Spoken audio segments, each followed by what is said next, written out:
People have a real nostalgia for the original Twister. It's refreshing and the perfect summer hit. Who doesn't have a fond memory of breaking it out back in the day to get your sweet fix? Let's be honest, those Twisters look amazing. They did back then, and still hold up now, pretty much. When I heard there was another Twister, a new Twister out, I was pretty unsure. Why mess with a classic? I mean, this one was going to be a bit different though. Like, the OG had a far greener appearance, especially recent releases if you've seen them, while newer one has a kind of a blue-purpley tone. While structurally it appears similar to the original, is this a somewhat pointless makeover for a new generation? Is it more than that? There's only one way to find out. Check it out for myself. Old Twister? Or new Twister? New Twister, original Twister.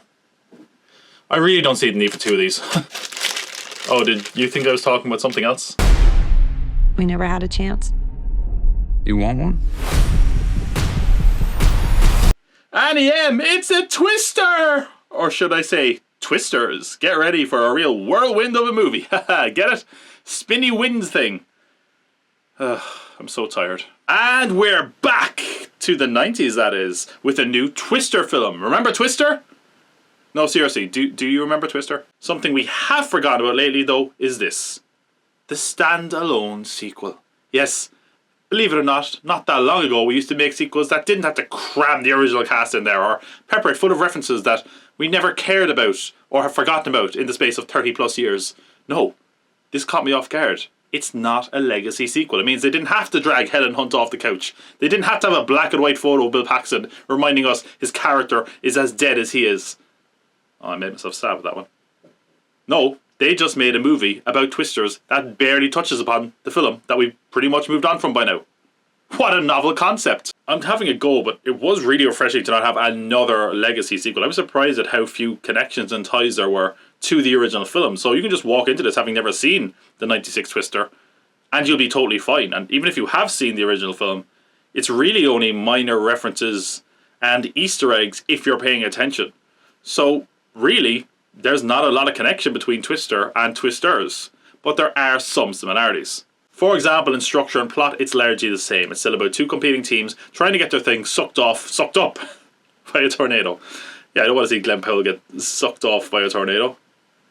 Or do I? I totally do. There is other elements that are very similar to the original. There's the whole sad backstory and the competing teams having sort of different ideologies, although I think this is a lot more defined in this film to its credit.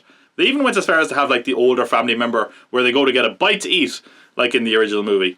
So in that way it feels very familiar and could probably be said to be a reboot or remake of the 96 movie. And yet, no cow. No cow! Bullshit. Hey, where's the beef? Our characters don't really have a one-to-one comparison with characters in the original. In fact, our lead, Daisy Edgar Jones, who plays Kate, is sort of an amalgamation of both characters. She has the Helen Hunt tragic backstory, but it led to her swearing off storm chasing and going into the meteorological field, like Bill Paxton's character. So it's like a twist, hey, of both characters. And I thought she was decent. There just isn't a lot to this character in general. So I thought she did well with what she had. And she only just needed to have good chemistry with the other leads. And she totally does. Mainly with our male lead, Glen Powell. Powell is sort of the Hollywood go-to guy at the moment. And I certainly think this film is going to keep that streak intact. Even though I think the character of Tyler was pretty much reverse engineered to suit his strengths in that it's kind of this douchey, smug, cocky, but cool and charismatic good guy. And yeah, he's a fearless cowboy character. And look, even I swooned when they gave the man a cowboy hat and sat him in the rain in his white tee. It was like a Nicholas Sparks novel. If you feel it, Jason! Oh, I feel it. They really do stack the deck to make you not like this character. I mean, let's be honest, the name Tyler is doing some heavy lifting anyway. But then we also have the fact that he's a YouTuber. Absolute scum. We do get to know the real Tyler over the course of the film though. I mean, it's probably too generous to call it a character arc. Basically, our opinion just shifts of him. But that's something. It's something. It's not amazing or great, but it's something.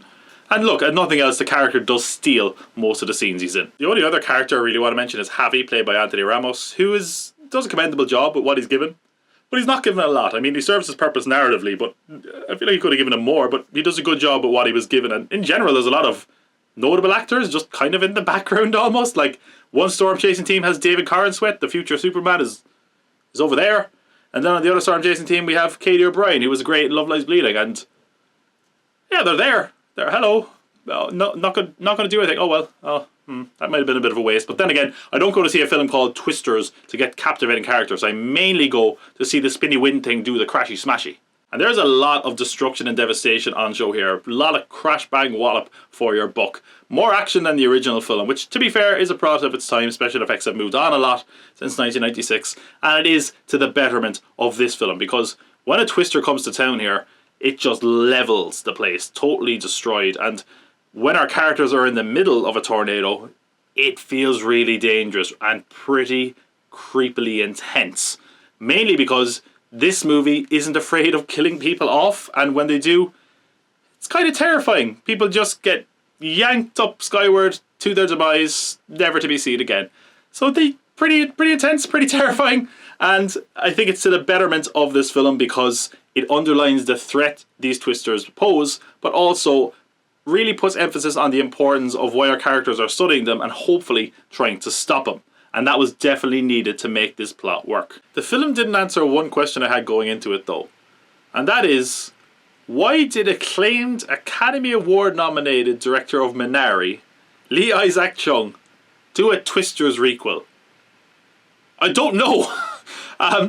But if nothing else, he managed to deliver a surprisingly sincere summer blockbuster that feels like a throwback to the big budget disaster films that a lot of us grew up on, coupled with a country fried soundtrack, some spectacle and, let's be honest, some stupidity. Yeah, I expect a lot of techno jargon and junk science, but keeps the film roaring like a ram truck. Yeehaw! Twisters is a popcorn blockbuster movie, and while I don't think it reaches the heights of, say, a Top Gun Maverick, it is a good time at the multiplex. The characters are about as developed and engaging as they need to be, but let's be honest, this one is about the spectacle, and it delivers as far as the sheer destruction of the tornadoes and the intensity of those scenes, which might catch a few people off guard. The story is going to feel familiar to anyone who's seen the original, but if you haven't seen the original, you can enjoy this. And if you have seen the original, there's a twist to the story that you might not see coming because it doesn't really stick to the original story beats. That said, this just feels like a fun, no strings attached throwback to a time when blockbuster movies during the summer were just there to entertain you. And it certainly does that. So I would say Twisters probably won't blow you away, but it certainly doesn't suck either.